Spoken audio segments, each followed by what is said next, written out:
Buenas tardes, bienvenidos a esta actividad en el marco del Encuentro Anual de Investigación, Innovación y Creación 2024 del Vicerrectorado de Investigación de nuestra Universidad Católica. Vamos a hacer esta presentación a modo de conversatorio sobre cambios constitucionales sistemáticos, el fortalecimiento de la democracia en el Perú. ¿De qué se trata? En el área de Derecho Constitucional de la Facultad de Derecho de nuestra universidad, hemos formado un grupo de trabajo de profesores el año pasado para elaborar una propuesta de reforma a la Constitución. No hemos trabajado cómo hacer, sino qué cambios creemos que deberán introducirse en el texto constitucional. Ya hemos terminado el trabajo, que se ha dado a conocer en versión impresa y también en la web en unas semanas. Empezando el trabajo de edición. Y vamos a hacer también presentaciones en diversos foros. Este es el primero. Para la ocasión de hoy, vamos a hacer 4 profesores que abordaremos diversos temas. En primer lugar, profesor Marcial Rubio, quien además ha presidido y dirigido la comisión que elabora la propuesta, hará una presentación de orden global y luego se referirá también a algunos aspectos que tienen que ver con la forma de gobierno, en especial con las relaciones entre el Ejecutivo y el Parlamento, y comentará también la propuesta de Senado que trae este nuevo proyecto. Después la profesora Elena Alvites comentará los cambios en el catálogo de derechos. En tercer lugar, el profesor David Lobatón, que nos acompaña desde Alemania. Él está haciendo ahora una estancia de investigación precisamente en Heidelberg. El profesor David Lobatón comentará constitución económica, medio ambiente, pueblos originarios. Finalmente yo haré unos comentarios sobre la parte del sistema de justicia y en particular el Consejo de la Judicatura, que ahora le ponemos un nombre. Entonces, esa será la dinámica. Cada uno hablará más o menos entre 10 y 15 minutos, más o menos. Y el primero en intervenir entonces es el coordinador y director de este esfuerzo de cambio constitucional, el doctor Marcelo Fuentes. Bueno, gracias. Ahora, estimadas y estimados amigos, hemos hecho un trabajo colectivo que hemos sido unos 12 miembros del área de Derecho Constitucional de la Universidad Católica y hemos trabajado desde enero del año pasado, desde enero del 23, o sea, hay 18 meses, 20 meses de trabajo en esto. Y hemos trabajado periódicamente. Partimos de una constatación de crisis constitucional generalizada, que creo que desde entonces hasta ahora se ha ido profundizando.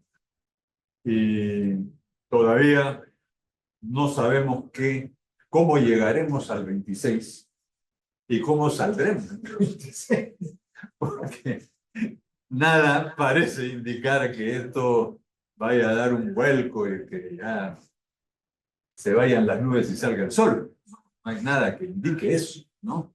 Bueno, ojalá que sí. Entonces, hemos creído en nuestra responsabilidad el hacer que el trabajo teórico y práctico que nosotros hacemos con la Constitución pueda ser volcado en un texto, un proyecto de texto constitucional que sirva para la discusión pública, pero sirva también para el trabajo académico, para nuestras clases y sirva para los otros profesores que no han participado directamente en esto, no han podido hacerlo, y para los estudiantes, los estudiantes que puedan trabajar con una idea alternativa, pero no disgregada, viendo pues las instituciones una por una, sino más o menos organizadas en un texto alternativo. Y participar en la discusión pública de una manera que sea pues, elaborada, hecha.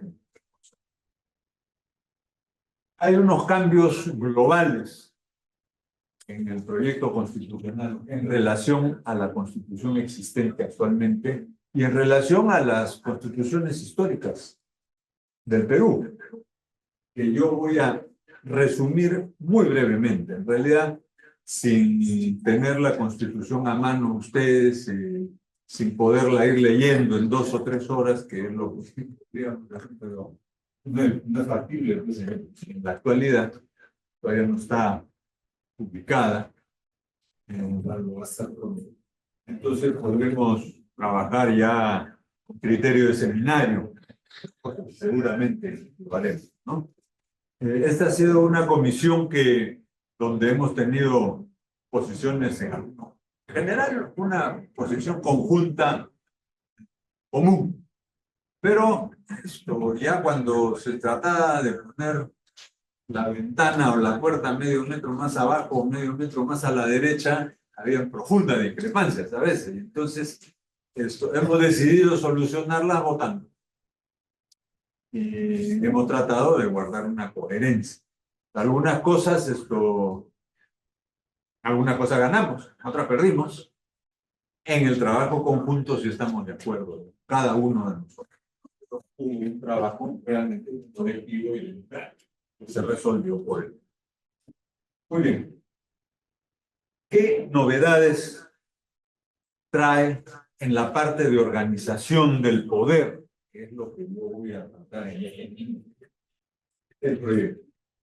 Primero, trae un preámbulo normativo. Ese preámbulo normativo no dice grandes cosas nuevas, pero sí dice una cosa nueva que no existe en la Constitución. Este preámbulo contiene normas que ustedes conocerán. Esto tiene normas relativas al valor supremo de la dignidad humana, a la eficacia, a la necesidad de eficacia de los derechos fundamentales, al trabajo como deber y derecho, a la manifestación de la soberanía como un poder popular, a la democracia como organización del Estado, a los derechos sociales como preponderantes, a la ciencia e investigación como indispensables, al rol social que cumplen los medios de comunicación, a la protección del medio ambiente, que nosotros llamamos, creo que con la proa de las discusiones teóricas, bienes naturales, ya no los llamamos recursos, los recursos se usan y se gastan, sino bienes que se protegen, también se usan, pero son bienes, ¿no? No son recursos para explotar. Y la interpretación, por supuesto, de las normas de la Constitución de conformidad con el derecho internacional en general de los derechos humanos, ¿no? Varias de estas cosas, algunas no, pero varias de estas cosas sí están ya en la Constitución, pero están esparcidas, algunas en las disposiciones complementarias. Y entonces, lo nuevo de este preámbulo es que tiene un último artículo, que es el 12º, que dice: las disposiciones de la Constitución y del ordenamiento jurídico deben interpretarse siempre de conformidad con estos principios fundamentales del título preliminar de la Constitución y con el derecho internacional de los.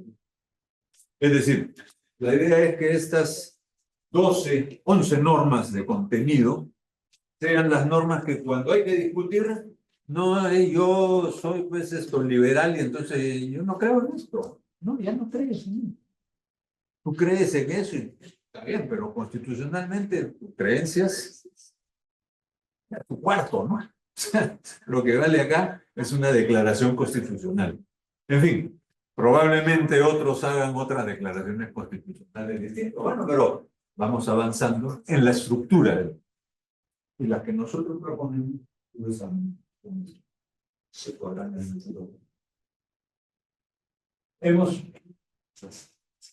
hemos tratado de reorganizar el poder en los 13 minutos que me quedan aquí. Es imposible pensarlo con ciertos detalles, ¿no? Pero, ¿cuál es la idea general? La idea general partió de que estamos en una profunda crisis constitucional, como dije al principio, y que esa crisis constitucional se produce porque los poderes del Estado, tal como están establecidos, están completamente desquiciados. Y hoy día tenemos nosotros algo que yo creo que no es una opinión personal, o sea, es una situación que todos notamos, y es que hay una tiranía del Congreso. El Congreso hace realmente lo que quiere. Entre otras cosas, se ha autodeclarado reelegible, parlamentario por parlamentario, contra un referéndum que dijo que no eran reelegibles. Entonces, es una cosa que nos debería llamar la atención, una incapacidad moral de llevar las cosas decentemente. Lo menos que pudieron hacer es esa ley someterla a un referéndum ratificatorio, a ver si ganaban. Pero no, pues su interés es ser rígido. En este ejemplo quiero poner varias cosas que están en la política y que por tiempo no se puede. ¿No? Pero la reforma del Estado que ha hecho a través de leyes el Congreso ha sido toda para atrás, no para adelante. Han quitado el referéndum del pueblo, se han hecho reelegibles, han enchufado un Senado que nadie quiere. Y bueno, esto indica, y otra cosa más. Nosotros hemos tratado de reconfigurar el poder. ¿Cómo? Bueno, voy a referirme a cosas más generales. Primero, creemos que, como en todo sitio, lo primero no es el Congreso, sino el gobierno. Todo lugar del mundo. Lo más importante es el gobierno. Aquí hay un Congreso que ahora repite una monserga que se decía cuando yo era chico. O sea, hace 60 años. El Congreso es el primer poder del Estado. Eso lo decía un viejo líder peruano, al cual no me voy a referir. Y ahora el Congreso ha vuelto a decir, los congresistas dicen, somos el primer poder. Mentira, eso nunca ha sido así. El primer poder del Estado es el que estamos tratando de hacer. Pero en el Perú se ha identificado el primer poder del Estado, o sea, el Ejecutivo, con el presidente de la República. Perdón. Y todos los demás son sus secretarios. Alan García, mi compañero de clase.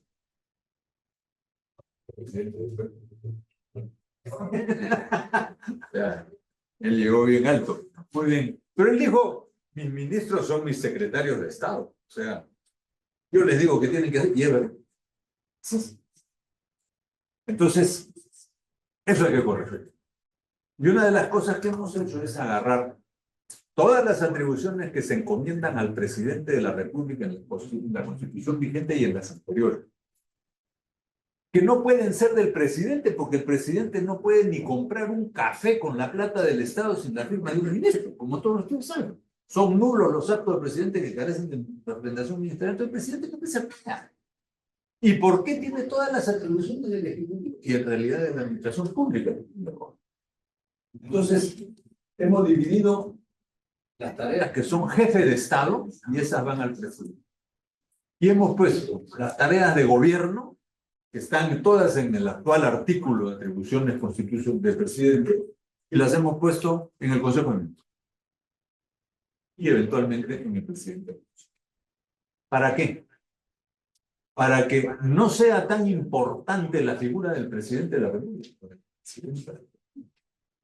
sino que se trate al Ejecutivo como el y que no tenga el presidente o la presidenta, ya desde este gobierno por la presidenta, que ser el taparrayos de todo el poder ejecutivo. Normalmente el presidente de la República es un intocable. Ahora, ustedes, tienen interés en lo real. ¿Quién está más en peligro en el Perú? ¿Un congresista o el presidente de la República? O la presidenta de la República. El presidente de la República puede dejar de ser mañana y han dejado 5, ¿no? En cambio, casi no sale ningún parlamentario. Y eso que algunos parece que tendrían buenas razones para salir a juicio de lo que se ve. Bueno, entonces no nos engañemos. La constitución que tenemos no es la que parece. La constitución que tenemos ha llegado a eso. Y ha llegado a eso con una aceptación, creo yo, en la parte política de las decisiones del Tribunal Constitucional. A mí me parece obvio. El Congreso no pierde una en el Tribunal Constitucional ahora. En la parte de derechos, yo creo que el Tribunal Constitucional está haciendo las cosas, por lo menos a mí me parece decentemente bien, no siempre estoy de acuerdo, pero no está barriendo. Pero en la parte política, el tribunal se ha puesto al servicio del Congreso. Bastante evidente, ¿no? Y entonces, eso que parecía que no era así porque el presidente de la República o la presidenta era la que mandaba y los congresistas tenían un poco poder, se ha invertido. Y la Constitución lo permite, porque le da al Congreso la atribución de nombrar a prácticamente todos los funcionarios importantes. Entonces hoy día la Defensoría del Pueblo no habla tan fuerte contra el Congreso, al nombre del Congreso, y el Tribunal Constitucional no habla tan fuerte con el Congreso, contra el Congreso, por nombre del Congreso. El Contralor de la República no le vigila las cuentas al Congreso, contra el Congreso. Entonces, algo malo pasa con la Constitución.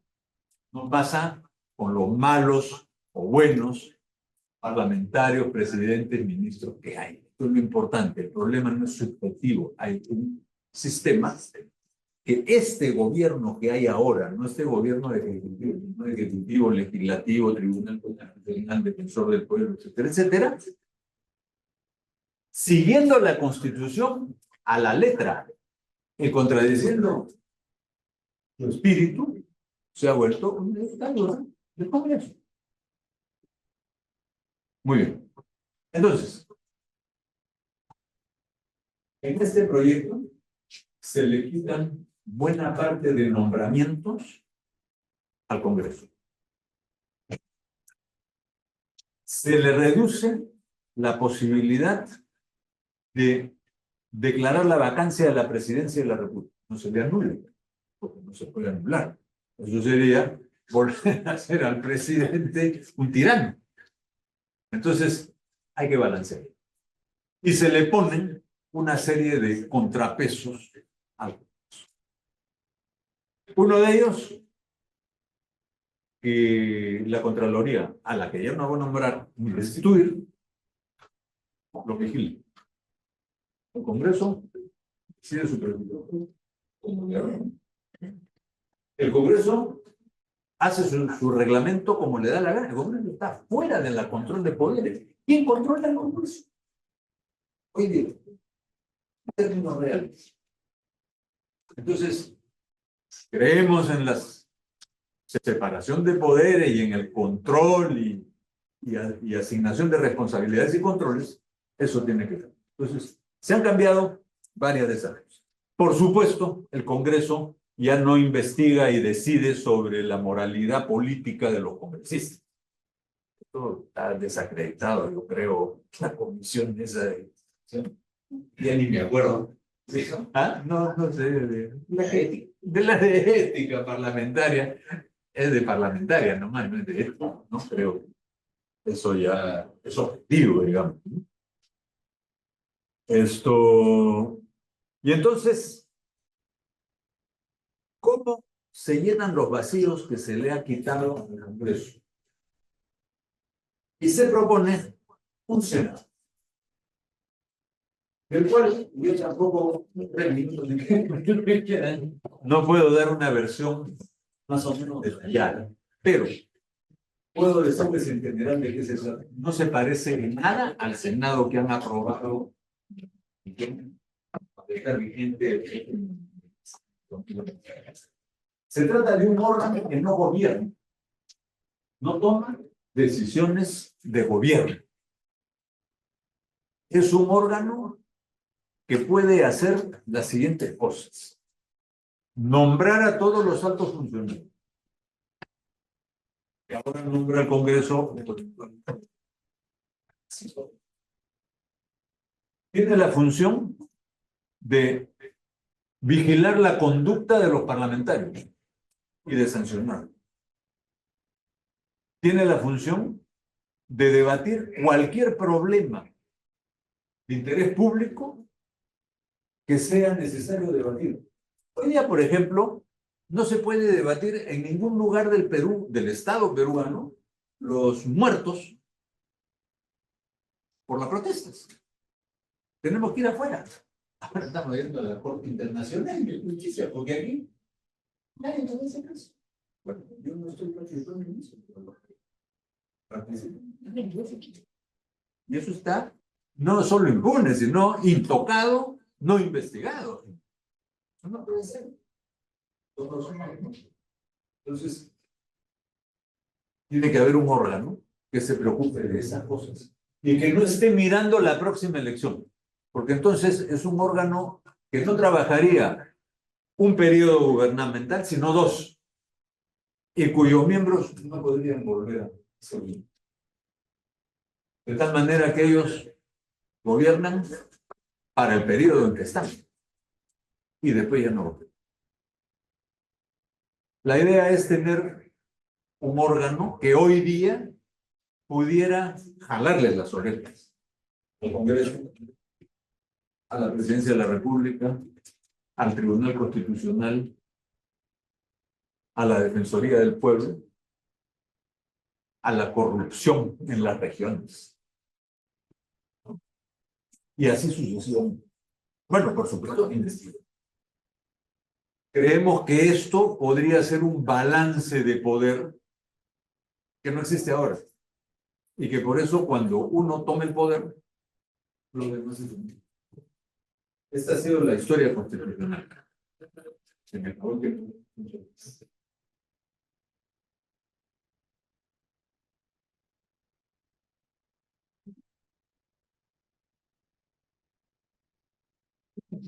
Bueno, buenas tardes con todos y todas. Tengo el encargo y además que es el tema que más he trabajado dentro de la comisión, en la que hemos sido conducidos, dirigidos muy, ¿cómo lo diría? Cariñosa y a veces drásticamente por el profesor Marcial Rubio, y creo que eso ha dado resultados y está muy bien, ¿no? Porque creo que el país entró en un contexto y está en un contexto que si bien no suponía que el Congreso llevara a cabo todas estas reformas que ha llevado a cabo a contracorriente de lo que quería la población, ¿no? Sí merece que discutamos, ¿no? ¿Qué queremos para el país y qué normas queremos que nos rijan en un pacto intergeneracional para el futuro y que nos permita tener unas normas básicas que nos hagan salir de, ya no el hoyo, ¿no? Sino al abismo que seguimos cayendo como sociedad y que no nos permite construir aquel concepto que estaba presente hace 200 años en boca de muchas personas, que es el de patria. ¿Bien? Y bueno, en esas discusiones que hemos tenido en casi ya 2 años, ¿no? Estuvo presente en la Constitución, en esta reforma, que todavía sigue siendo el ser humano, aunque no solo, ¿no? El centro al cual proteger dentro del marco de nuestras normas básicas, que es la Constitución. Y este proyecto de reforma sigue teniendo al ser humano y a su dignidad, ¿no? Como digamos, eje para, como fin todavía supremo de la sociedad y del Estado, a partir del cual se desarrolla el catálogo de derechos fundamentales sin dejar de reconocer, como lo ha señalado Marcial hace un momento, ¿no? Que existen bienes comunes, básicos, no recursos, que hay que proteger también.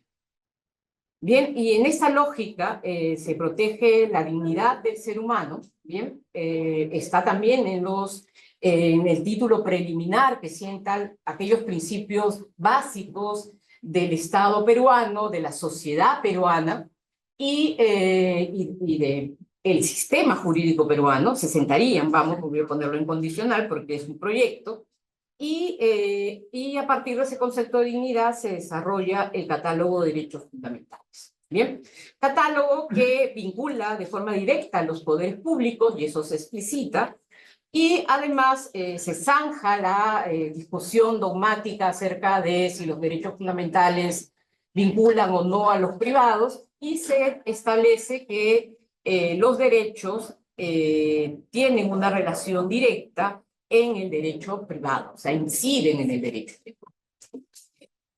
A partir de ese marco, ¿no?, de la dignidad y cómo los derechos vinculan a los poderes públicos y en las relaciones en el derecho privado, se inicia la clásica enunciación de los derechos fundamentales. El reconocimiento, vamos, más que enunciación. A partir del reconocimiento del derecho a la vida, y algo que estaba pendiente dentro de esta lógica de progresiva protección de derechos fundamentales, la abolición de la pena de muerte. La vida se constituye así en una manifestación subjetiva y objetiva, porque se ordena al Estado la protección de este bien vida. Bien. En relación al principio derecho de igualdad y no discriminación, cabe destacar que se incluyen dos indicaciones prohibidas más, además de las que ya están en el texto del 93, que es la edad, no solamente pensando en los niños, niñas y adolescentes, sino también en un contexto en que la ciencia ha avanzado y nos permite tener, y esto es una ventaja, debemos verlo como una ventaja, tener más con nosotros a nuestros seres queridos adultos mayores. Bien, la ventaja porque hay mucho conocimiento acumulado allí, ¿no? Y nos permite tener contacto de adultos mayores con las futuras generaciones. Bien, entonces, pero surgen nuevas formas de discriminación hacia ellos, entonces creo que la edad se exige desde la realidad que la edad sea considerada como una indicación para prohibir la discriminación de manera explícita, así como la orientación sexual, que eventualmente ejemplos podríamos dar muchos y que ha estado ausente en el catálogo peruano. Son cláusulas explícitas de discriminación que se incluyen para atender a la realidad, sin perjuicio de seguir incorporándose la cláusula abierta de discriminación de cualquier otra índole que nos permite interpretar formas nuevas que provocan las mismas situaciones de marginación.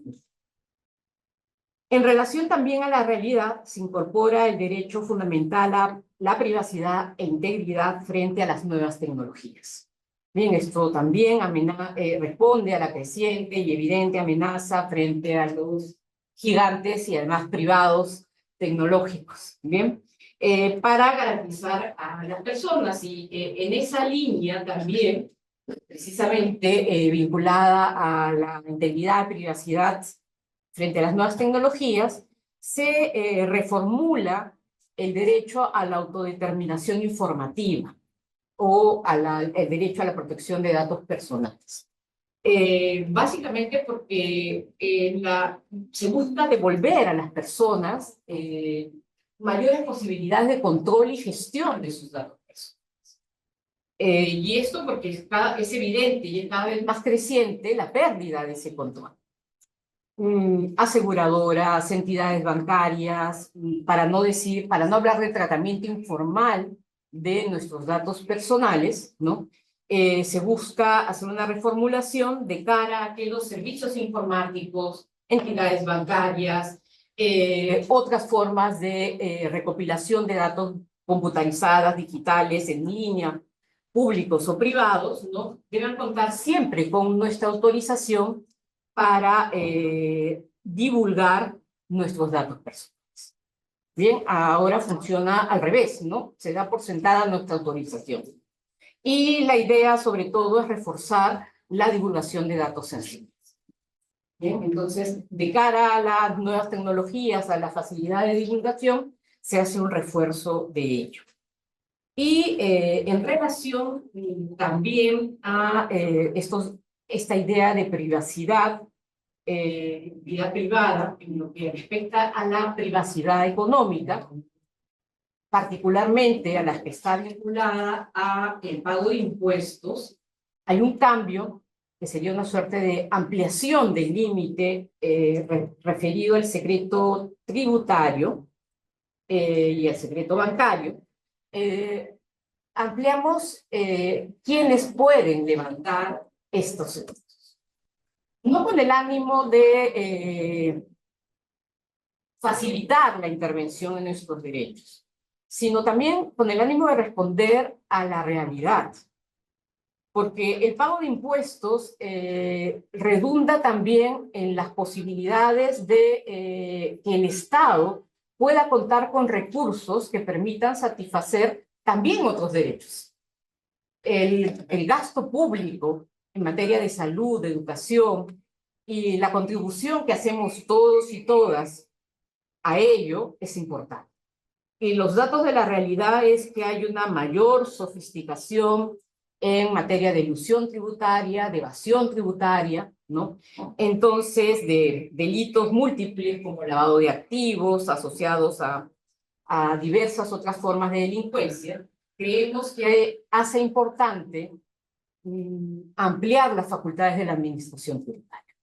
Y por ello, ¿no? Esta ampliación supone facultar a la administración tributaria en el levantamiento del secreto bancario y, de ser el caso, el secreto bursátil.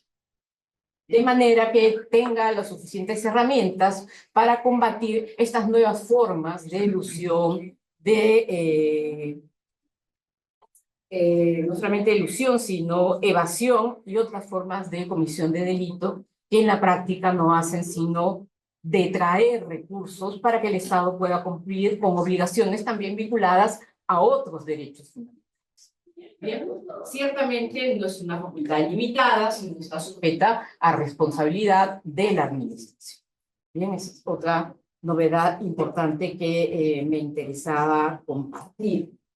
En relación con otra interesante, porque podríamos hablar de muchas más, pero creo que es importante destacar, es el ampliar y sobre todo modernizar y situarlo más en una realidad en la que en algunas veces, en algunos casos ya se habla de holocausto ambiental, es darle mayor protección al derecho al ambiente.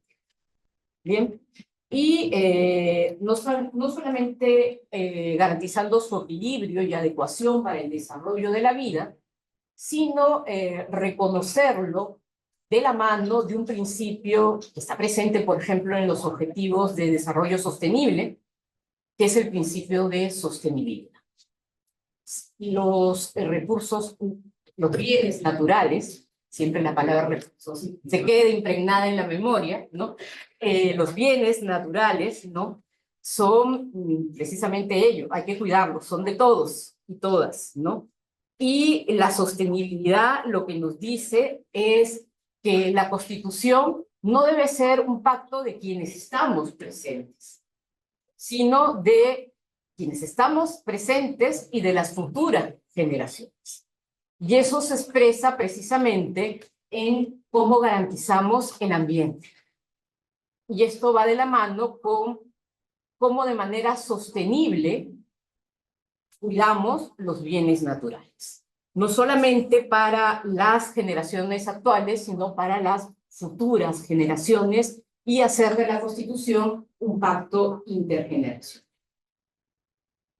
En la línea también de las futuras generaciones y las recientes, ¿no? Y que no sabemos cómo va a avanzar la tecnología, se garantiza y se incorpora de mejor manera el reconocimiento del derecho de acceso a Internet. porque se ha incorporado rápidamente en estos cambios constitucionales que nos enteramos a última hora en la Constitución de 1993, a raíz del uso que se ha dado en la pandemia, pero ya se recogen en este proyecto las características esenciales, no solamente la accesibilidad, la seguridad, la estabilidad, sino se le reconoce como un bien común universal.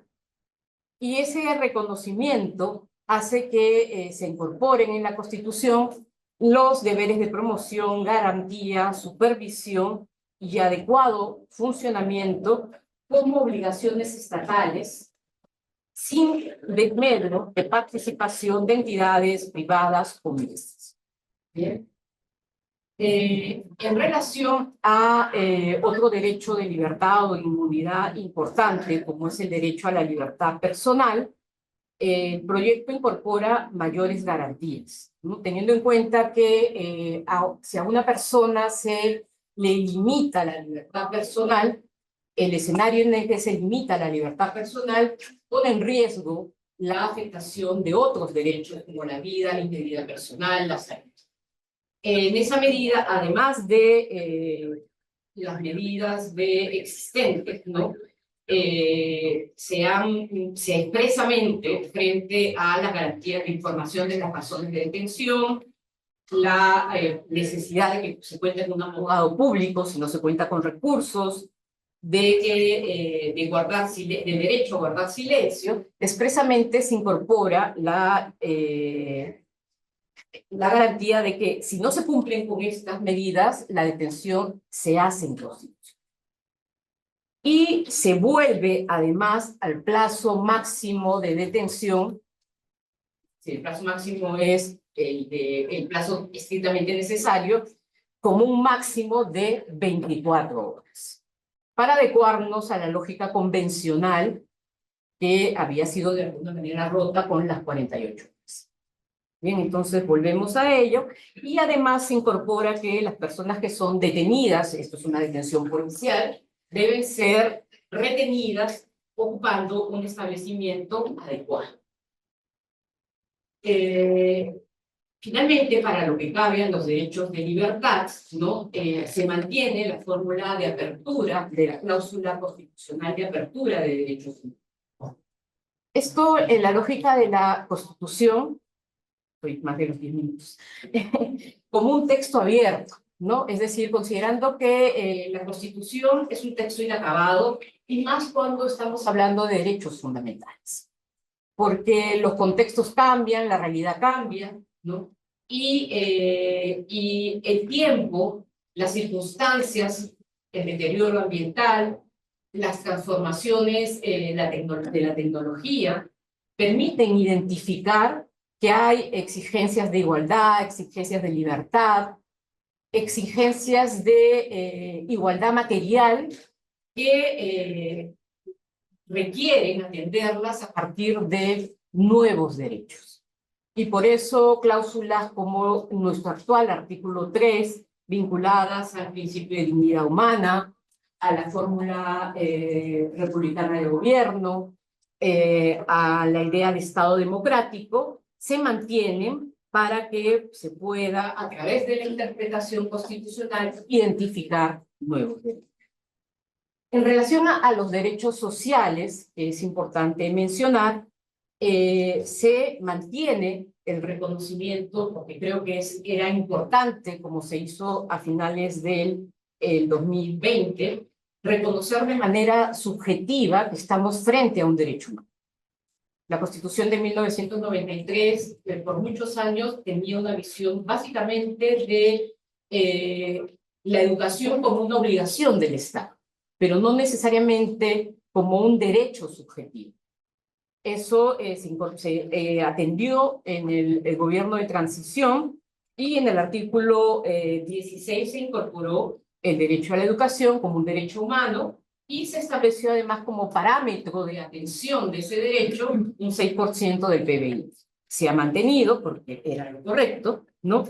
Y se ha reforzado, además de otros derechos, quiero incidir en el derecho al cuidado, que no estaba en la Constitución de 1993, y que tiene que ver con prestaciones sociales específicas a personas con discapacidad, personas adultas mayores, ¿no? Y el derecho, además en el que se ha incidido, el derecho a la seguridad social. Y aquí creo que es importante, ¿no? Porque es una de las discusiones que se ha dado muchísimo en relación a reformas que se han dado, como el que obtener pensión por el pago de impuestos, ¿no? Y eventualmente los retiros de las AFP, que la seguridad social se basa en ciertos principios. Y uno de los principios muy importantes es el principio de solidaridad, que destaca dentro de los regímenes, y además el principio de sostenibilidad, además del de eficiencia, ¿no? Y otros principios que tienen que ver más bien con el manejo económico de los fondos de pensiones. Y además de estos principios que deben orientar el régimen de seguridad social, también es necesario indicar que explícitamente, además de los regímenes privados o públicos, se identifican los regímenes mixtos. Y algo que no está en la Constitución de 1993 es la posibilidad de crear la necesidad de crear una institución autónoma al Estado y que sea tripartita, como fue en su momento el Instituto Peruano de Seguridad Social, lo que pasó a ser en su momento de salud, y la ONP eran antes el Instituto Peruano de Seguridad Social, y era un instituto tripartito de Estado, empleadores y trabajadores, para que ellos precisamente se encarguen de la gestión de la seguridad social. Si se quiere, podría ser una suerte de organismo regulador tripartito. Finalmente, también en relación a los derechos sociales, se mantiene el derecho al agua, explicitándose que estamos frente a un bien público. Esto también es importante porque el tratamiento de recurso hace que su tratamiento sea más patrimonial, y en cambio el de bien lo acerca más a ser un derecho público. Y finalmente, ya no hago más, en el acápite de derechos políticos, quiero resaltar el tratamiento de los partidos políticos.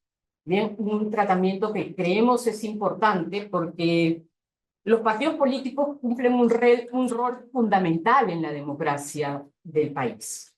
Bien, y el discurso siempre ha sido: los partidos políticos somos privados, no se metan con los partidos políticos.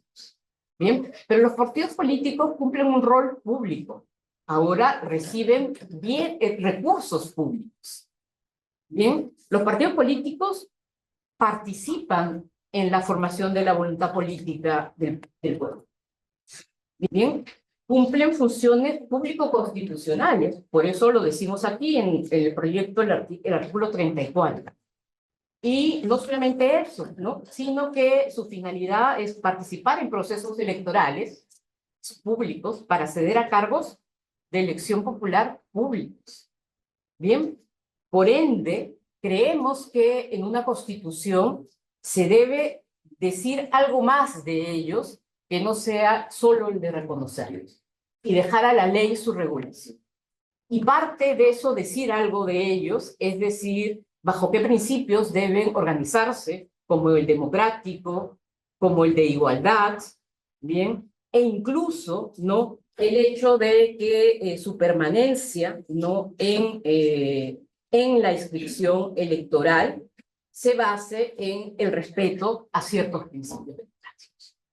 Bien, y que la definición de ese cumplimiento de principios se ha definido por instancias jurisdiccionales, como puede ser el Jurado Nacional de Elecciones, ¿no? De esa manera, ¿no?, aunque se mantiene la estructura de derechos mantenida que tenemos en la Constitución de 1993, el preámbulo y las mejoras que se hacen en el catálogo, creemos que se contribuye al avance de la protección de los derechos, cuyo reconocimiento parte de la Constitución, pero sin duda su realización plena pasa también de la mano en las mejoras del régimen político y el funcionamiento y mejora de las instituciones que estarán a cargo de su realización en la Constitución.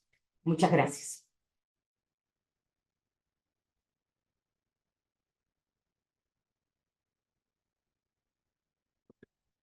ahora, profesor David Donadón, como dijimos, él se conecta desde Heidelberg en Alemania. Bienvenido, querido David. Vamos. Muchas gracias, Abraham. Muchas gracias a todos y a todas. Buenas tardes allá.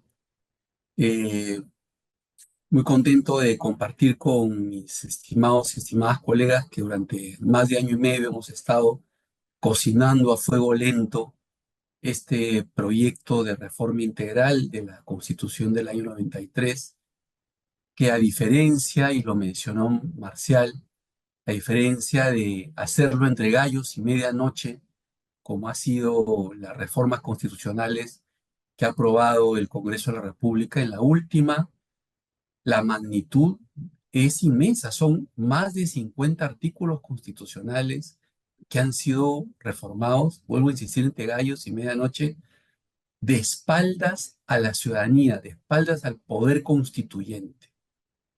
Y modestamente, esta propuesta lo que intenta es dialogar con ese poder constituyente. Alguien nos dijo, y ustedes recordarán, colegas, que ilusamente nosotros íbamos a plantearle esta propuesta de reforma constitucional al Congreso. Y le dijimos que de ninguna manera, que era claro que a este Congreso de ninguna manera, ¿no? Que era digamos, agua a un cántaro roto, que la idea era, como ya lo hemos venido haciendo desde el año pasado y lo vamos a seguir haciendo, dialogando con los estudiantes universitarios, profesores y profesoras universitarias, no solo de la PUC, sino de otras universidades, de otras ciudades del país, no solo con abogados. Hemos tenido el año pasado un diálogo muy rico con politólogos, colegas de nuestra universidad, en su momento con iglesias, con sindicatos, con confederaciones empresariales, con colegios profesionales. Inclusive recuerdo un diálogo por momentos tenso con abogados y abogadas de organizaciones indígenas. Entonces, porque de eso se trata, es un diálogo constitucional, no es una imposición constitucional.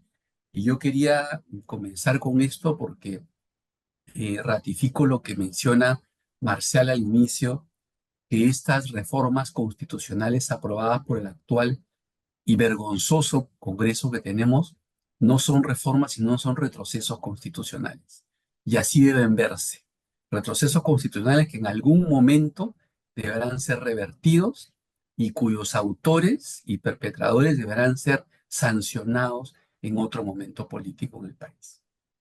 En segundo lugar, también quería mencionar rápidamente que esta, yo diría, no solo crisis democrático, como ha mencionado Elena y Marcial, yo diría un grave deterioro democrático del Estado de Derecho en el país, institucional, que vemos ya sin ningún ambague, que son reformas dirigidas a favorecer el crimen organizado.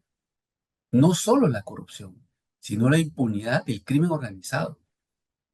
Pues bien, ese deterioro democrático lamentablemente se ve en América Latina como una tendencia. Lo acabamos de ver con el robo de las elecciones en Venezuela.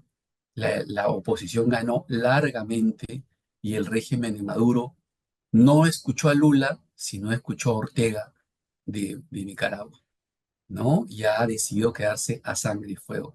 Tenemos el caso de El Salvador con Bukele, que es un dictador por los cuatro costados. Tenemos el caso de pronto no tan conocido de Guatemala, donde hay un presidente democrático actualmente, el señor Arévalo, que es hijo del presidente Arévalo, que la CIA en su momento en Estados Unidos en los años 50 ayudó a dar un golpe de Estado y que es materia de la novela Vargas Llosa, Tiempos Recios. Es el caso de Argentina con el loco de Milei, ¿no? Y así es una tendencia en América Latina de deterioro del Estado de Derecho y de la democracia que hay que combatir desde la academia y resistir. Ahora bien, yo quiero, antes de mencionar las reformas en relación a Constitución Económica, Medio Ambiente y Pueblos Indígenas, que es lo que me ha tocado desarrollar en este foro, quiero simplemente mencionar también algo que tenemos claro nosotros, los miembros de esta comisión de profesores y profesoras. Las reformas constitucionales no son una varita mágica para arreglar los problemas del país, ¿eh? Es decir, en algunos contextos inclusive pueden ser usados como pretexto para retrocesos democráticos, como hemos visto en el actual Parlamento peruano o como estamos viendo ahorita en México, con la reforma constitucional que pretende introducir la elección popular de todos los jueces y juezas del Poder Judicial de la Federación de México, lo cual sería terrible.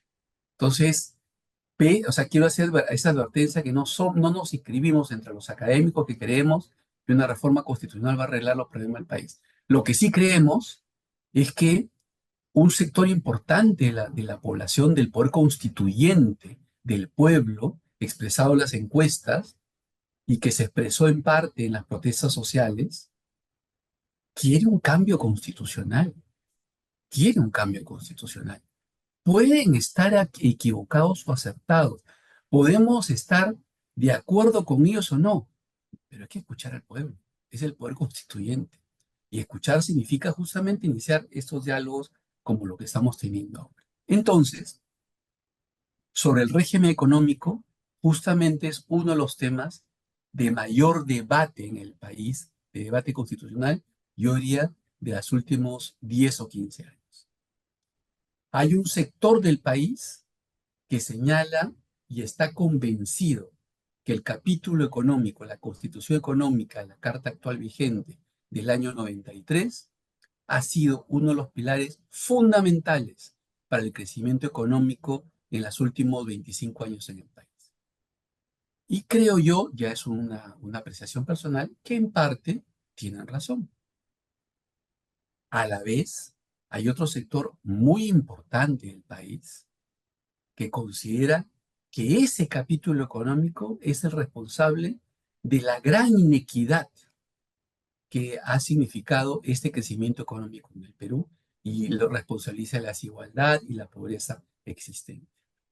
Frente a esa, eh, digamos, polarización política y un contexto binario donde muy difícil admitir grises, nosotros como academia hemos considerado que es importante encontrar esos grises, encontrar esos matices, no ayudar a la polarización. Y por eso es que hemos hecho una revisión del capítulo económico, hemos en nuestra propuesta ratificado algunos aspectos que ya existen en la Constitución económica vigente, que consideramos que son importantes que se mantengan para asegurar el crecimiento económico y no ponerlo en riesgo, pero a la vez también hemos propuesto algunos cambios en ese régimen económico porque tampoco nos inscribimos dentro del sector que dice que a la Constitución económica no hay que tocarla ni con el pétalo de una rosa, tampoco. ¿Ya? En ese sentido, ¿qué es lo que hemos mantenido? Hemos mantenido, porque partimos de una valoración positiva, de la total autonomía constitucional del Banco Central de Reserva. En segundo lugar, hemos mantenido el principio de subsidiariedad del rol empresarial del Estado. Hemos mantenido la posibilidad de que los inversionistas extranjeros o nacionales, grandes inversionistas, resuelvan sus controversias con el Estado peruano a través de arbitrajes internacionales. Hay otras cosas que hemos mantenido, pero esas son, creo que, las más destacables. Algo que yo quiero, a nombre del grupo de trabajo, precisar. A lo largo de los diálogos que estuvimos el año pasado en Cajamarca, en Cusco, en Arequipa y aquí mismo en la Universidad Católica, donde está llevándose a cabo este foro, hay una idea equivocada en el país de grandes sectores que este principio de subsidiariedad del rol empresarial del Estado prohíbe la actividad empresarial del Estado, prohíbe las empresas públicas. Y eso, estimados y estimadas colegas, no es verdad. Basta leer el texto de la Constitución vigente. Lo que sí señala el principio de subsidiariedad, el rol empresarial del Estado, no otro rol, el rol promotor, el rol protector de derechos en la economía, el rol regulador. Estamos hablando del principio de subsidiariedad, del rol empresarial del Estado. No lo prohíbe, sí lo restringe, es verdad. Lo restringe porque para crear una empresa pública se tiene que hacer por ley. Y si que se tiene que hacer por ley, supone que los dos poderes del Estado, elegidos por voto popular, ejecutivo y legislativo, tienen que estar de acuerdo políticamente en crear una empresa pública. Yo siempre pongo el ejemplo en mis clases, sobre todo después del COVID, que en su momento el gobierno de Vizcarra o de Sagasti pudo haber creado, y creo que había consenso político en el Congreso y consenso social para haber creado la empresa pública Oxígenos Medicinales Perú, porque la gente se murió de falta de oxígeno durante la pandemia. Y era absolutamente válido que por necesidad nacional se hubiese podido crear una empresa pública de generación de oxígeno medicinal. No fue necesario finalmente, pero reitero, es un buen ejemplo de que no está prohibido, está limitado, está restringido y creemos que es bueno que esté limitado porque hemos tenido en el país partidos políticos, y lo digo con nombre propio, el APRE en su primer momento, que hizo a las empresas públicas un botín político, un botín partidario, y eso fue una de las causas de la hiperinflación y la crisis económica que nos legó Alan García I. Alan García II ya fue mucho más liberal y más responsable en ese aspecto. En segundo lugar, que hemos revisado, y me parece importante explicitarlo acá y no pasarlo por agua tibia, ¿no? Si estamos planteando la derogación del artículo 62 vigente de la Constitución que consagra los denominados contratos leyes. Esto es, contratos especiales, privilegiados, suscritos con algunos grandes inversionistas para una una protección constitucional reforzada.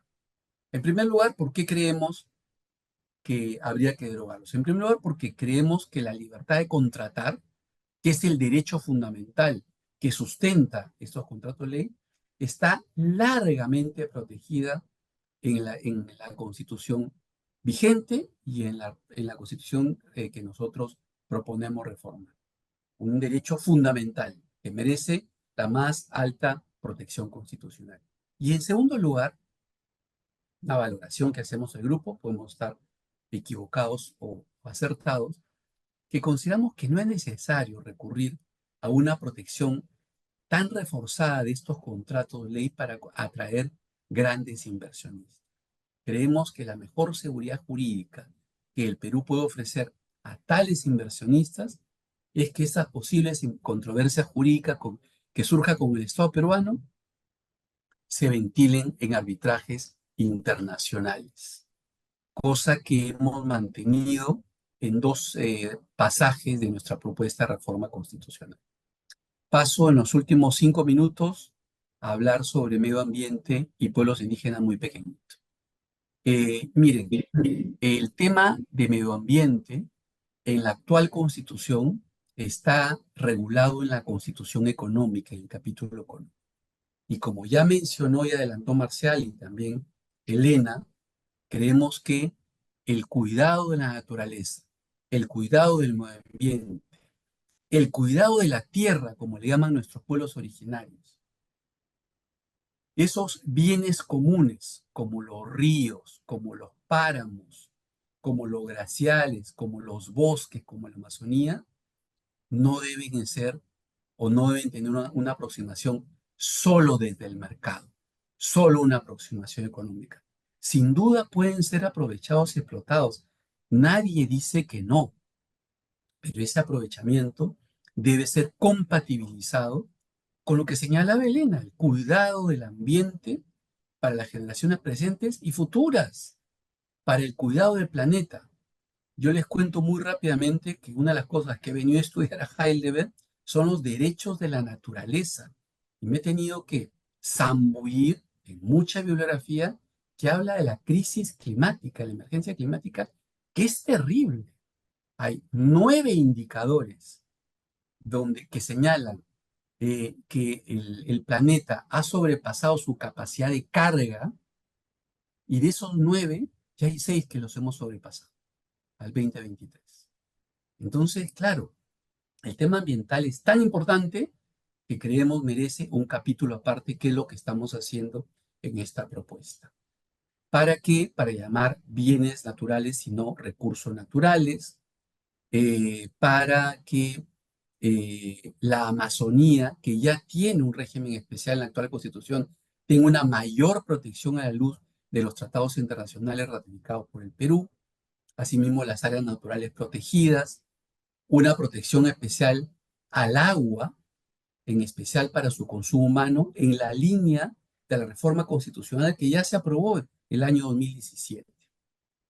Tomen en cuenta además que la Amazonía es no solamente patrimonio del Perú, sino patrimonio de la humanidad. Eso además va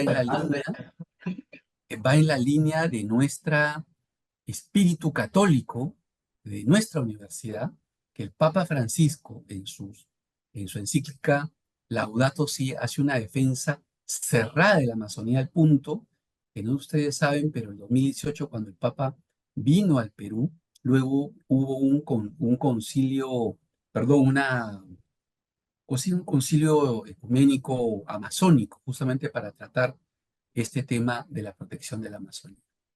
Y finalmente termino, querido Abraham, que tú eres el moderador, sobre los pueblos indígenas. Los pueblos indígenas, sin duda, tienen ya un reconocimiento bastante amplio en la Constitución peruana, ¿no?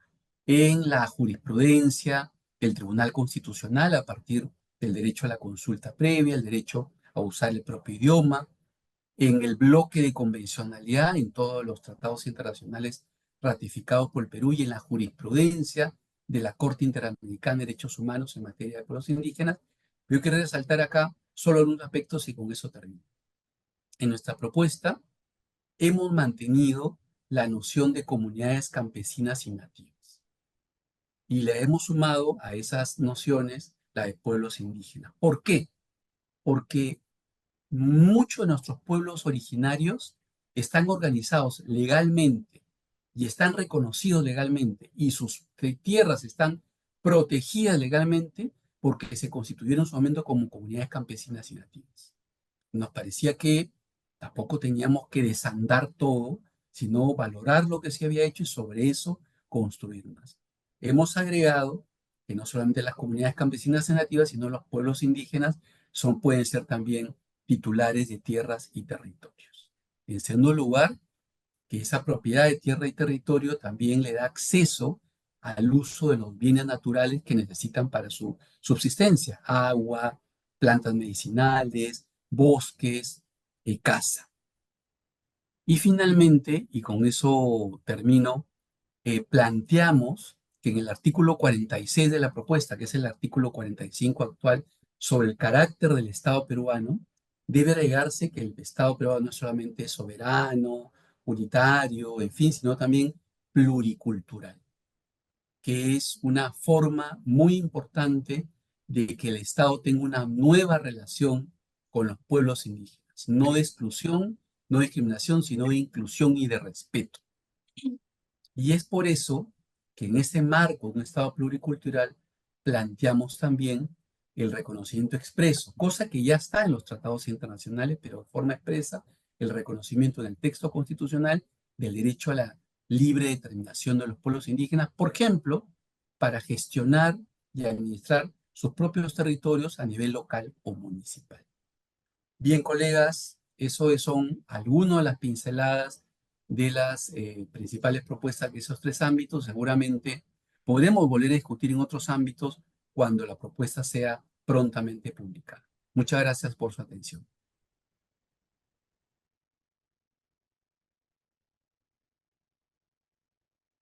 Muchas gracias. Entonces al profesor Danilo Gatón, como también antes a la doctora Elena Benítez, al doctor Marcial Rubio.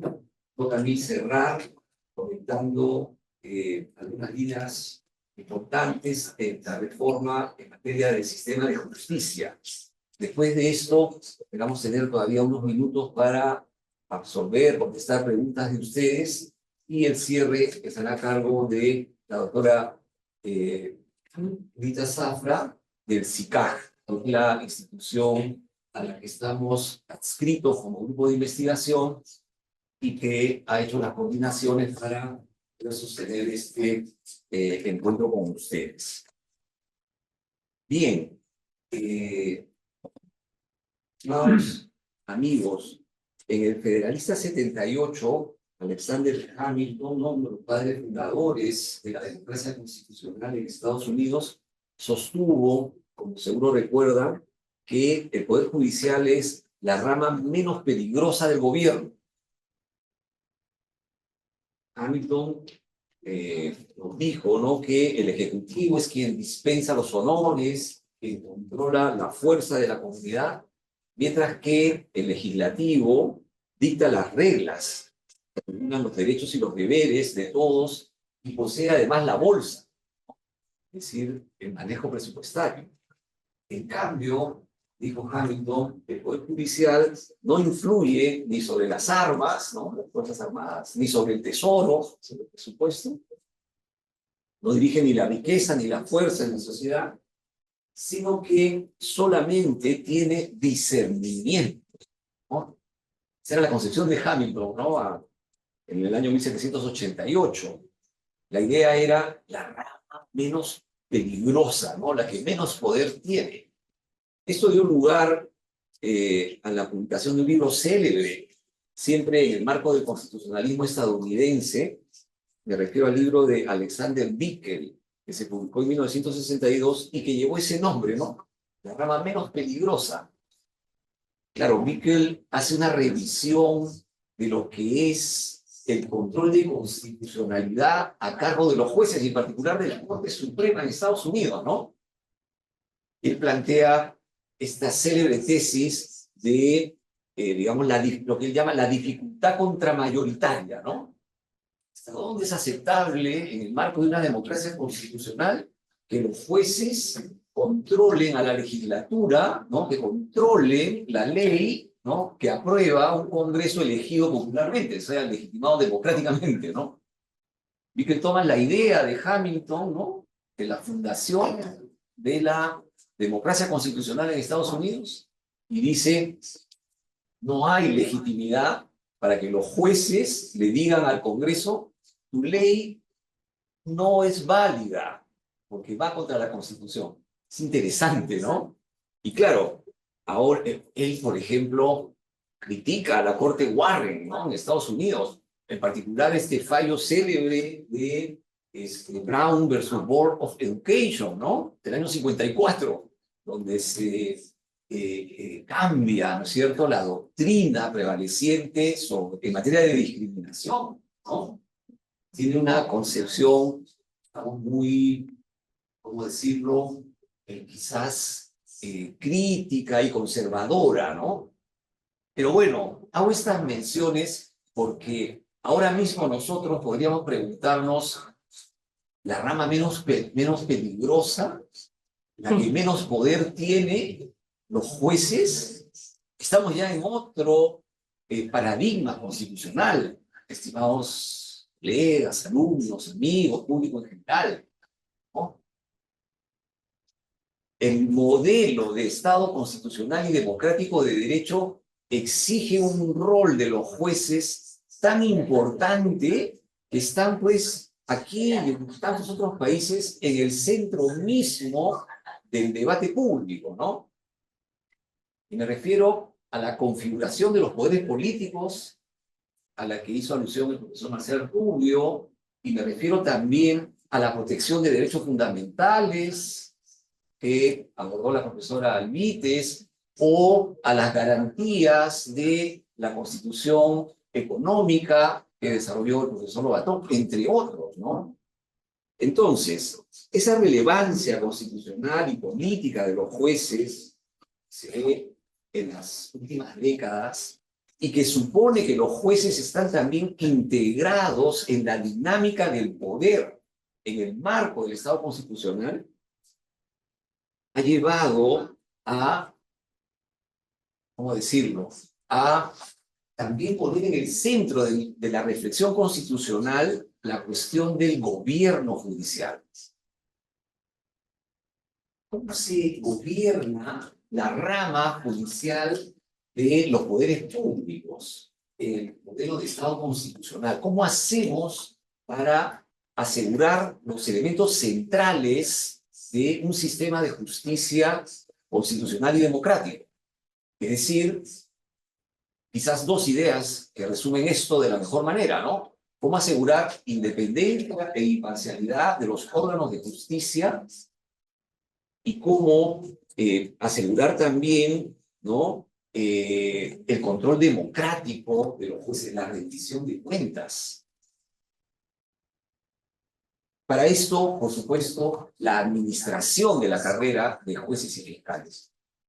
En el mundo hay básicamente tres modelos para la administración de la carrera, para el gobierno judicial, para garantizar independencia, imparcialidad, etcétera, ¿no?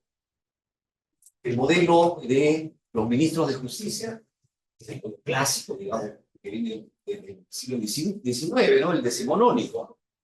El modelo, ahí están todavía algunos países muy relevantes, ¿no? O sea, está Alemania, Austria, la República Checa, en Europa, por ejemplo, ¿no? Está el modelo también del servicio administrativo de las cortes. A este modelo se adscriben sobre todo países de escandinavos, pero también Irlanda, el Reino Unido, ¿no?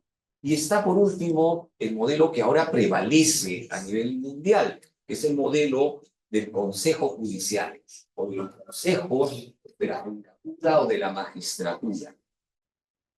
Aquí se afilian muchos países, por ejemplo, Francia e Italia entre los primeros, España, Portugal, en nuestra región, ¿no? Colombia, Argentina, Perú, por mencionar algunos, ¿no? ¿Cuál es la opción en el constitucionalismo peruano y en particular en la Constitución del 93 que nos rige actualmente? La opción fue, ya desde la Carta del 79 en realidad, la del modelo de Consejo de la Judicatura o Consejo Judicial. Como sabemos, en el año 2018 enfrentamos una crisis de corrupción muy grave que comprometió al entonces denominado Consejo Nacional de la Magistratura. Esto dio lugar a un esfuerzo de reforma constitucional que impulsó el gobierno de entonces y que aprobó el Congreso, y que fue validado en referéndum. Eso yo también, profesor Rubio, a propósito de otro tema, pero entre las medidas que se validaron en el referéndum popular estuvo la de rediseñar el Consejo Nacional de la Magistratura, pero manteniendo el modelo de un Consejo de la Judicatura. Se llama ahora Junta Nacional de Justicia, ha cumplido 5 años, está cumpliendo 5 años de desarrollo, ¿no? ¿Qué hemos hecho nosotros en esta comisión de profesores para proponer cambios constitucionales? Hemos considerado que este modelo de consejo judicial es el adecuado, pero que requiere ciertos ajustes, ciertos cambios. Me voy a referir a ellos de manera breve para tratar de poner de relieve qué es lo que modificaríamos en este caso, ¿no? No me voy a referir a otros cambios muy importantes en el sistema de justicia en su conjunto. Habrá ocasión en nuevos foros, en otros eventos de discusión, y como hemos dicho, la propuesta se va a publicar, ustedes van a poder consultarla también y fijarse en esto, pero como el tiempo es limitado, en esta ocasión he preferido centrarme en los elementos que tienen que ver con este modelo de Consejo de Justicia, ¿no? Pero una nota teórica quizás antes, ¿no? Antes de entrar a los detalles de la nueva regulación que proponemos. ¿Cuál es la principal característica de este modelo de consejos judiciales o consejos de la judicatura? La principal característica es quizá que se sustrae del ámbito de los poderes políticos, solo del legislativo, que tuvo en esto un rol predominante durante el siglo XIX, sino también del ejecutivo, del gobierno, que ha adquirido funciones a lo largo del siglo XX, aunque venían también desde el siglo XIX. Pero digo, la principal característica quizás es que los poderes políticos quedan fuera de la carrera de la administración de la carrera judicial, quedan fuera del gobierno de la rama judicial, ¿no? Justamente para evitar la politización de la judicatura, de la fiscalía, de los órganos que integran el sistema de justicia en general. La idea es constituir un órgano independiente que actúe con autonomía y que pueda encargarse de tareas tan relevantes como el nombramiento de jueces y fiscales, la disciplina, o sea, el control disciplinario de los magistrados, de fiscalía y poder judicial, y eventualmente de otras funciones que se le asignan. Por ejemplo, en la Constitución actual del 93 ratifican a los jueces y fiscales periódicamente. Nosotros estamos proponiendo eliminar esta función. Y hay otras, ¿no? Me referiré a ellas después. Pero esta es la idea. Ahora bien, en el modelo de la Constitución del 93 original, el Consejo de la Magistratura estaba integrado por miembros que designaban el Poder Judicial y la Fiscalía, y además entidades de la llamada sociedad civil, incluidos en un lugar muy importante los gremios de abogados y de otros colegios profesionales. Esto estalló en pedazos con la crisis del 2018 de gran corrupción a la que me refería hace un momento, ¿no? ¿Qué hizo la reforma del año 19, ¿no? Que creó la Junta Nacional de Justicia? Constituyó un órgano de selección de los miembros de la Junta que nosotros en nuestro grupo de trabajo hemos creído que debe reformularse, porque nos ha parecido que la intervención de poderes políticos de manera directa o indirecta, o de órganos que están comprometidos directamente con la administración de justicia, no es lo mejor. Y hemos propuesto un cambio en esta composición, ¿no? Unas palabras para mencionar de manera muy sintética y rápida, disculparán ustedes esto por la escasez de tiempo, ¿no? Pero unos momentos para poner de relieve algunos cambios puntuales. En primer lugar, el nombre, ¿no? Esto puede ser significativo, no es solo una cuestión nominal, creemos, ¿no? Nosotros, en vez de Junta Nacional de Justicia, proponemos denominarlo Consejo Superior de Justicia. Eso entronca con la tradición europea, continental, que da origen al modelo, o sea, con la configuración en la Constitución italiana, en la Constitución francesa, incluso en la española, aunque no es exactamente igual, ¿no? Y menciono esto, además, con relación a antecedentes en nuestro propio país. Por ejemplo, en el caso de la comisión que presidió Manuel Vicente Villarán para reformar la Constitución de Leguía, que dio lugar después a la Constitución del 33, aunque la propuesta de Villarán fue desestimada, como seguro recuerdan, ¿no? Pero en esa propuesta también se hablaba ya de un consejo. Y en la Comisión de Reforma Judicial de 1958, a través de la Ley 13036, durante el gobierno de Manuel Prado, también. Y menciono esto porque en el debate reciente político y jurídico constitucional del país se ha dicho el modelo de la Junta, el modelo de los consejos de la Judicatura es una creación del gobierno militar de Velasco y Morales Bermúdez del 68 en adelante, hasta el 80, ¿no? Y quiero resaltar que eso no es exacto, que hay una tradición nacional e internacional que no se está respetando en estas visiones que me parece, en algunos casos al menos, parecen, ¿no?, políticamente interesantes. Entonces, un cambio nominal. Luego se establece la finalidad primordial, que es la defensa de la independencia de jueces y fiscales, en una dimensión institucional e individual. Luego se establece reserva de ley orgánica para, digamos, el desarrollo de las líneas orgánicas o funcionales de trabajo del Consejo. También, esto creemos que es especialmente importante, se propone una organización nacional.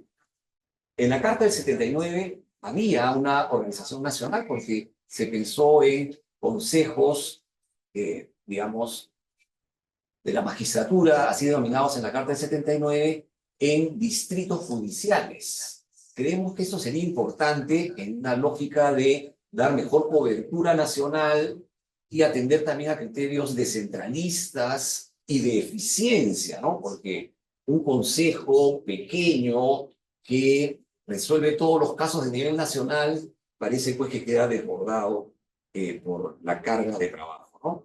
En cuanto a la composición, prevemos nosotros 9 consejeros y no 7 como hay ahora. 3 elegidos por la Corte Suprema, 2 por la Fiscalía. O sea, los miembros togados, como le llaman los constitucionalistas italianos, ¿no? Los miembros que son parte del sistema de justicia tendrían mayoría, ¿no? Yo no hablaría de autogobierno judicial, ¿verdad? No podemos entrar en esta discusión que es de orden teórico, pero con importantes consecuencias prácticas, pero sí hay, digamos, un predominio de los miembros togados. Los otros 4 vienen de sociedad civil, pero ya no los gremios de abogados, de otras profesiones, porque la práctica, la experiencia mostró que había ahí también corrupción, politización, o en todo caso, malas decisiones al seleccionar a los miembros. Creemos que debe haber uno por las facultades de Derecho de las universidades públicas, con exigencias altas para llenar este cometido, y uno por las privadas. Y luego, uno por los gremios empresariales y uno por los gremios de trabajadores. Bien, en cuanto a las funciones, ¿no? Voy terminando ya enseguida, ¿no? 2 o 3 puntos más, por favor, pues, hablando a su paciencia. Pero funciones, ¿no? El nombramiento, como es ahora, a través de concurso público de méritos, con transparencia, etc. Evita la politización, esto es clave, ¿no? Esto es crucial. Cómo se nombra a los jueces es fundamental para contar con judicatura y fiscalía independiente e imparcial. Sigue esto asignado aquí con concurso público de méritos y estos otros principios. Luego, potestad disciplinaria, incluyendo destitución de todos los jueces y fiscales, ¿no? Incluyendo sanciones menores. Yo creo que habría que discutir esta incorporación de autoridades nacionales de control para Poder Judicial y Ministerio Público. Existe ahora, pero no porque lo haya previsto la Constitución, sino la ley. Luego, una función añadida muy importante y que hace sintonía con la propuesta de Senado a la que se refirió el profesor Rubio, ¿no? Este nuevo órgano, este Consejo Superior de Justicia, propone candidatos a magistrados del TC al Senado, que es quien los nombra, a través también de concurso público, etcétera, ¿no? Ya mencioné, reitero ahora, que eliminamos la potestad de ratificación porque creemos que por su historia, sobre todo, supone una amenaza a la independencia de los jueces. Y ojo que somos plenamente conscientes de que tanto el Tribunal Constitucional Peruano como la Corte Interamericana de Derechos Humanos han validado ese modelo, señalando que per se no es vulneratorio de independencia e imparcialidad. Es decir, el proceso de ratificación periódica no lesiona principios básicos ni derechos fundamentales. Aún así creemos que convendría su eliminación, pero, ojo a esto, con el reforzamiento correspondiente de la función disciplinaria. Se elimina la evaluación parcial del desempeño también y se reitera la importancia del informe anual que este Consejo debe presentar al Congreso. 2 ideas finales, termino ya con esto. Se elimina la potestad de remoción que la Constitución actual encomienda al Congreso, ¿no? Da lugar a evidente politización, no podemos entrar en detalles, pero creemos que esto es así, y queda aún, sin embargo, el control en virtud del antejuicio encargado al Congreso de la República. Finalmente se redefine la Academia de la Magistratura, manteniéndola, pero esta vez como parte del Consejo Superior de Justicia. Estos son, pues, entonces, estimados amigos, algunos cambios que estamos proponiendo en este proyecto en materia del sistema de justicia, en particular por lo que se refiere al modelo de los consejos de la judicatura. Doy entonces ahora el paso, si Rita lo permite, a hacer algunas preguntas. No sé si estamos de tiempo. Y luego ya vendría el cierre que ella realizará. Estamos poco con el tiempo, entonces un par de preguntas si alguien deseara hacer. Para cualquiera de los que hemos expuesto ahora, si tienen alguna pregunta, algún comentario, bien recibido. Sí. Por favor. Yo tengo 4 preguntas, una para cada expositor. La primera pregunta quería hacerla para el profesor Marcial Rubio. Voy a hablar un poquito más alto. La primera pregunta la quería hacer para el profesor Marcial Rubio, que he leído sus libros y en verdad felicitarlo, y creo que si algún día, con el pasar de los años, habría que poner un auditorio, un edificio con el nombre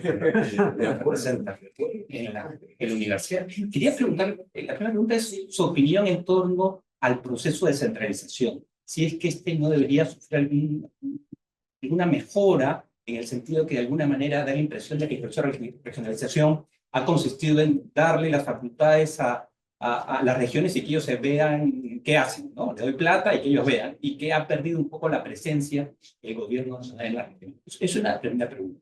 Una segunda pregunta para la Albites es en relación a si es que tendríamos que repensar la relación o la interacción entre el sistema electoral, el sistema de partidos y el sistema político, de alguna manera para permitir la facilidad de los partidos políticos, pero por otro lado el mismo sistema de alguna manera ir decantando para evitar la fragmentación, para evitar la polarización. ¿Cómo podría pensarse de alguna manera estos sistemas?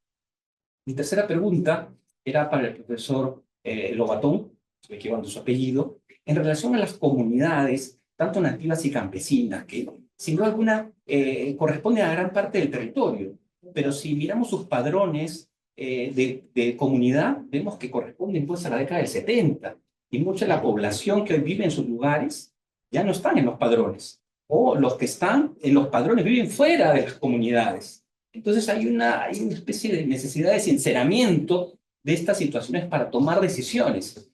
Y cómo repensar esta situación de toma de decisiones para espacios públicos, para bienes públicos, en general creo que hay un tema pendiente. Y mi cuarta pregunta al profesor Siles en relación un poco a la problemática de la judicatura por la alta provisionalidad por una parte, y por otra, yo diría, no quisiera decir la falta de formación de los jueces, pero la necesidad de una mayor formación. De repente pedirle que tengan grados de doctor no debería ser algo muy descabellado, me parece natural por la importancia que se le da. O sea, de pronto enviar a un estudiante de Derecho que ha terminado para que sea juez con la responsabilidad que hoy representa, de repente habría que repensarlo y repensar tal vez la necesidad de la renovación. No diré cada 5, pero bien cada 10 años, lo que fuera. Eso también le daría un grado de oxigenación al sistema, o la conformación de este consejo por ex autoridades de mayor nivel en el tema de la judicatura, en el tema del Tribunal Constitucional, en fin. Esas son un poco mis inquietudes que comparto y que agradezco por su extraordinaria. Sí, creo que con esas preguntas ya. Okay. Entonces, Bueno, yo le agradezco las preguntas y la proposición, pero no. Hay un edificio aquí. Muchas gracias, pero le agradezco. Nos hemos topado con el problema de que, en buena cuenta, nadie sabe cómo hacerla. Y nosotros tampoco. Lo que hemos comenzado, por donde hemos comenzado, y por eso hemos ido a provincias, es a preguntar ¿cómo creen ustedes que se debe hacer la beca? Y la verdad es que en provincias tampoco hay muchas ideas técnicas, técnico-jurídicas, ¿no? Sobre cómo hacerla. A nosotros se nos ha parecido en nuestras discusiones que tiene que haber, para comenzar, una redistribución de poder. Y esto significa que el poder nacional ya no debe ser tanto poder nacional, que debe empequeñecerse significativamente. Y que esto debería repartirse entre las regiones que existen. Y debería retrabajarse ese concepto de tal manera que el Congreso, el Poder Ejecutivo y el Poder Judicial que ahora tenemos se ocupen de cosas de un segundo o tercer nivel y no del nivel de base, que es lo que pasa ahora. En segundo lugar, no se puede hacer una regionalización con 25 regiones. Eso no tiene pie ni cabeza. Alguien tiene, que no somos los abogados, ciertamente, tiene que hacer una regionalización razonable del Perú. Hubo una hace mucho tiempo que proponía 5 regiones. Bueno, se llamaba ese. Bueno, yo no me acuerdo ahorita el nombre. Hizo una propuesta de regionalización de 5 regiones del Perú. ¿Ah? Pulgar, Pulgar. Y eso quedó en el olvido y lo que hay son 25 regiones que es imposible. Bueno, las 25 regiones que hay ahora son gruesamente base virreinal de gobierno. ¿Ah? Entonces, son base virreinal, ¿no? Entonces, imagínense usted tiene 7 siglos de atraso, 7 siglos de atraso, no puede ser. Y eso es una cosa, mientras eso no se arregle, no se puede arreglarlo. Y la tercera cosa es más jurídica. Redistribución del poder requiere 3 poderes. Requiere un poder ejecutivo, requiere un poder legislativo, requiere un poder jurisdiccional, que sean efectivamente independizados. Porque ustedes vemos ahora los pleitos del señor Trump para tratar de llegar sin condena a las elecciones dentro de 2 meses, la discusión que da es si vuelve al plano federal, si se mantiene el plano federal o regresa al plano estadual. Porque él manipula en eso para tratar de llegar, va subiendo y bajando para llegar al 5 de noviembre sin sentencia, digamos, ¿no? No sé si lo logrará o no, está bien cerca. Pero bueno, eso es, o sea, hay un plano en los Estados Unidos, hay un sistema federal de administración de justicia, hay sistemas estaduales. Y son 2 sistemas. Están conectados, pero son 2 sistemas. ¿Aquí estamos dispuestos a hacer lo mismo? No tenemos. Nadie está dispuesto. O sea, que haya una Corte Suprema en cada una de las 5 regiones y otra más arriba, que por supuesto se ocupa de otras cosas. De eso se trata. Entonces, en los Estados Unidos es la Constitución Federal y la Constitución Constitucional. Y ahí está dividida el agua. Aquí eso no existe. Somos un país centralizado. Entonces, aquí todo es central. Y lo otro que hay que repartir es el dinero, porque si no se reparte el dinero, no hay regionalización. Si yo voy a ser líder regional, pero aquí me tienen que aprobar hasta el último centavo para hacer un evento en Arequipa, entonces no hay regionalización. Entonces, esto es un pasito que se tiene que pensar. Yo la verdad es que reconozco que no conozco lo suficiente como para poder hacer un proyecto de plan. Fuimos a provincias y claro, en provincias con mucha justicia se dice hay que romper el centralismo de Lima. ¿Estamos de acuerdo? ¿Cómo? No hay que romperlo. Eso no es solución tampoco. Yo creo que no hay una verdadera solución. Pero algunas de las cosas que he dicho que pueden resolver el asunto, perdón, necesariamente. Perdón, quería decir, no hay un proyecto de constitucionalización de la descentralización en ningún lugar. Ni siquiera en la ejecución de municipalidades, de región. No. No quiere decir que tenemos todavía que hacer. Bien, a ver, sin duda tiene que haber un alineamiento entre estos, el sistema electoral, el sistema de partidos y el régimen político, digamos, es el régimen vinculado a las relaciones entre poder ejecutivo y poder legislativo, ¿no?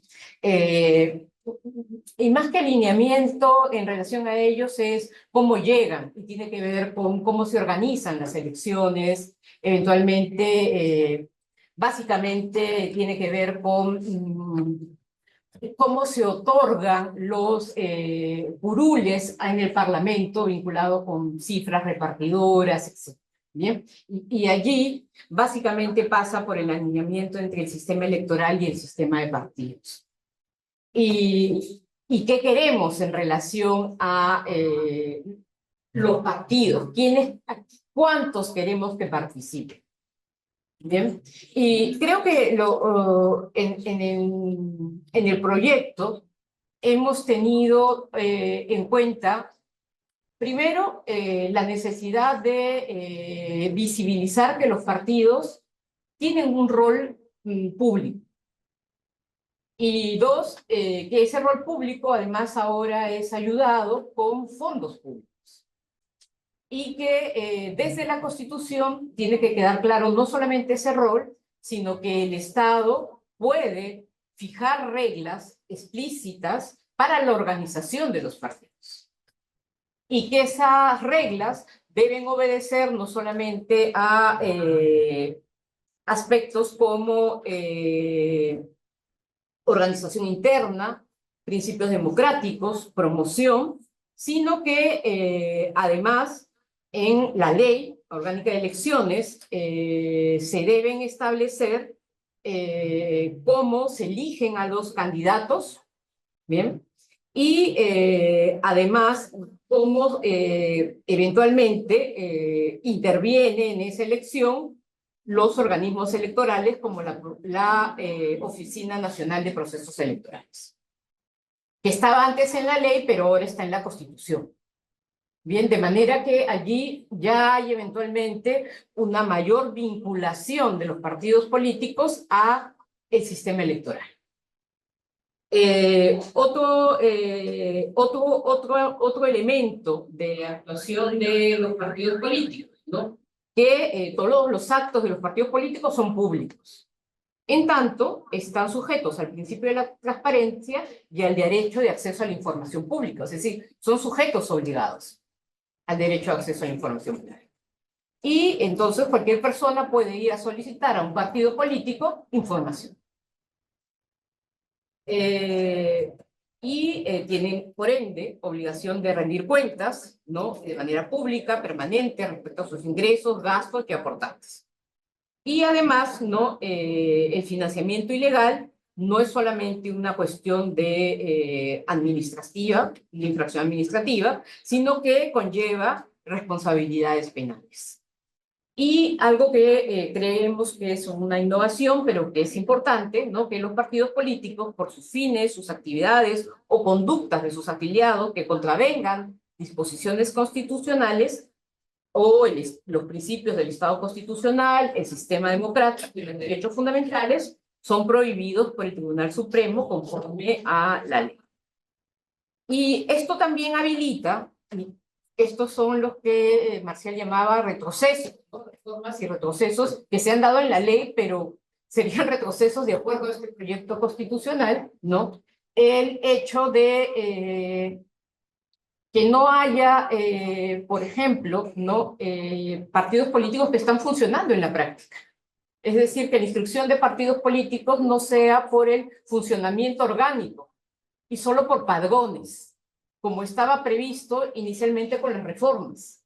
Las reformas para inscribir partidos estaba basada en el funcionamiento de comités, el funcionamiento efectivo, porque lo que se quería era reducir el número de partidos en función a que se verifique que los partidos estaban funcionando. Y no a padrones, que es papel muerto, que se puede firmar en cualquier notaría para hacer alusión a la historia reciente que hemos tenido, ¿no? Y que se presente y con eso ya basta. Entonces, alinear el sistema electoral al sistema de partidos pasa por las más reglas constitucionales, ¿no? Donde se establezcan principios, reglas que permitan en la ley establecer premios a partidos más votados, vallas electorales, exigencias de funcionamiento para la inscripción de partidos, de manera que se vaya haciendo, digamos, en la regla del embudo, ¿no? Vayan haciéndose menos los partidos inscritos en función a quienes resulten elegidos, solo puedan inscribirse aquellos que están funcionando, ¿no? Y lleguemos a un número reducido que permita luego en el régimen político, en el Congreso, representantes elegidos por menos partidos y votados por aquellos que realmente, se vote por aquellos partidos en el que la gente se sienta realmente representada, ¿no? Eso es lo que puedo decirle con el proyecto, ¿no? En relación al proyecto. Ujú. A ver, me toca a mí, ¿no, Abraham? Sí, rápidamente antes de contestarle al distinguido caballero sobre las comunidades campesinas, quiero meter mi cuchara sobre descentralización, porque como ha mencionado Marcial, es sin duda uno de los aspectos, digamos, menos innovador de la propuesta, porque nosotros desde Lima es muy difícil plantear una propuesta de reforma en descentralización cuando debería ser más bien desde otras ciudades del país, ¿no? Pero sí hemos propuesto algunas. Una primera en materia de ordenamiento territorial, le menciono, es el artículo 213 de nuestra propuesta. Dice, lo leo rápidamente, ¿no? El territorio de la República está organizado por regiones, provincias, distritos, centros poblados y territorios indígenas locales, que es una innovación que estamos planteando, en cuyas circunscripciones se constituyen gobierno a nivel nacional, regional, local e indígena. Y, obviamente, dice preservando la unidad e integridad del Estado y de la nación. Y luego se dice más adelante, ¿no? Los territorios indígenas locales son gobernados por los pueblos indígenas del lugar en ejercicio de su libre determinación y previo reconocimiento por ley del Congreso de la República. Como es ahora, para crear un distrito se crea por ley. Bueno, si hay un consenso político para que determinado pueblo amazónico o andino pueda ejercer el gobierno a nivel local en un territorio determinado, será por ley. Y la segunda modificación que propusimos es, usted recordará que este sistema de regiones que tenemos actualmente era un sistema provisional en la actual Constitución y lo provisional se convirtió en permanente.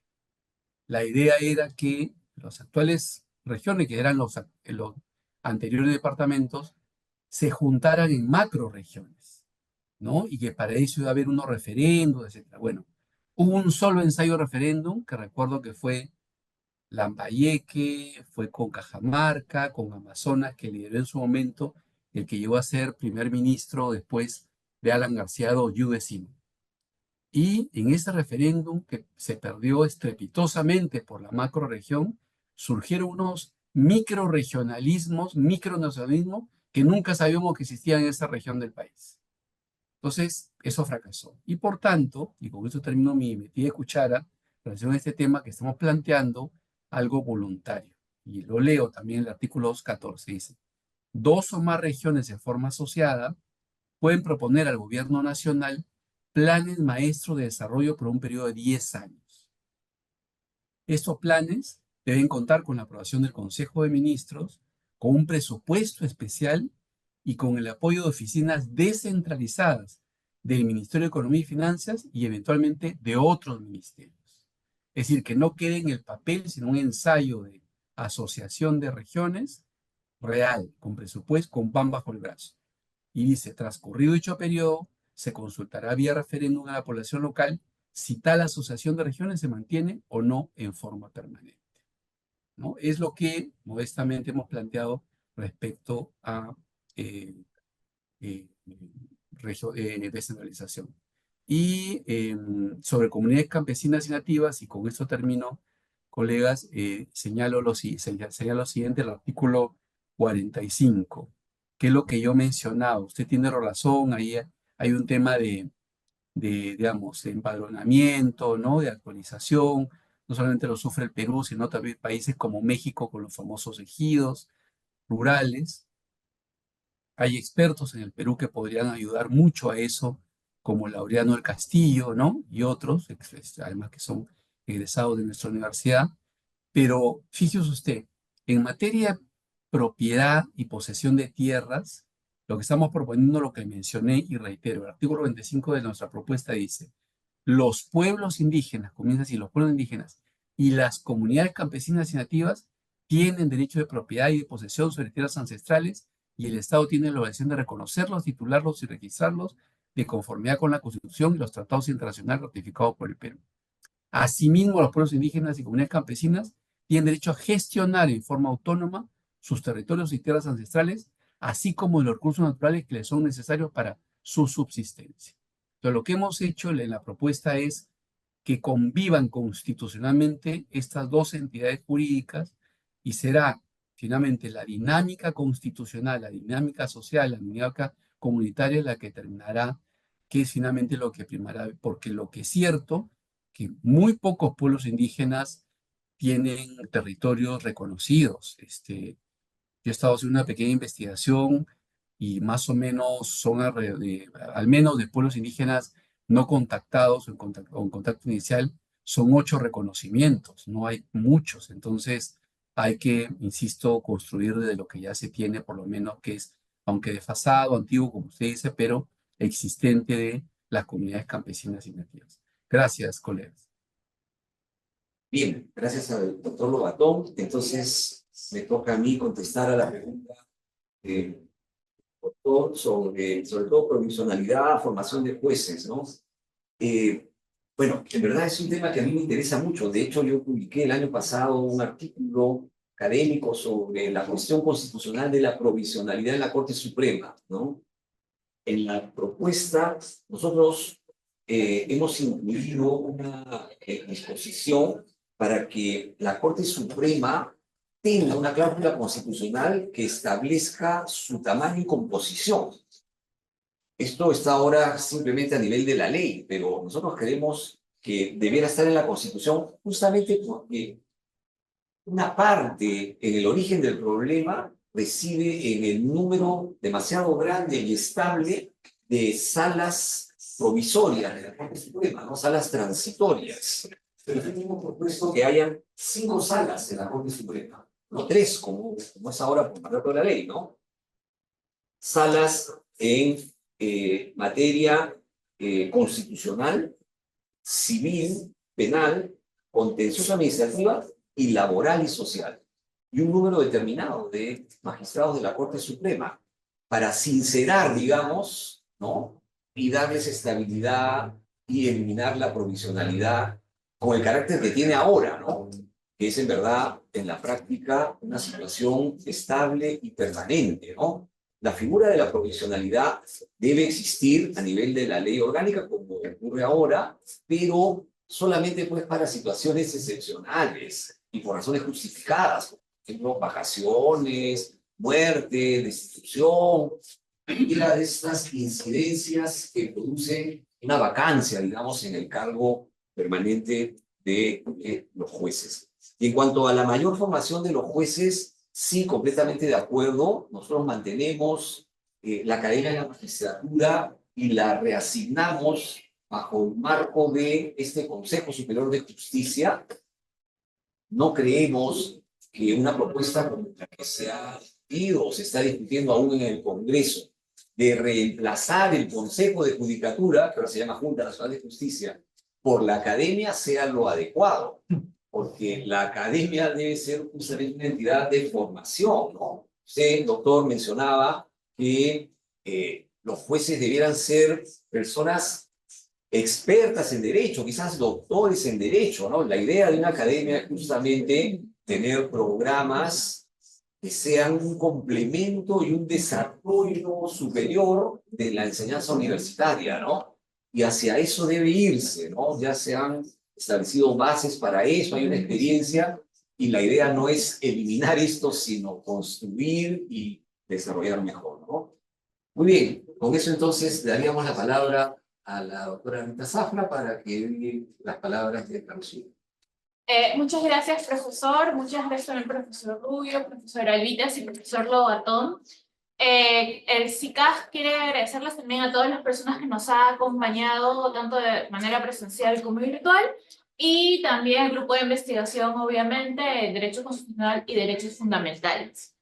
Les invitamos así también para que puedan realizar los eventos del encuentro de investigación del BRIF, que estamos organizando 2 más en el 18 y el 19. Muchas gracias a todos. Adiós.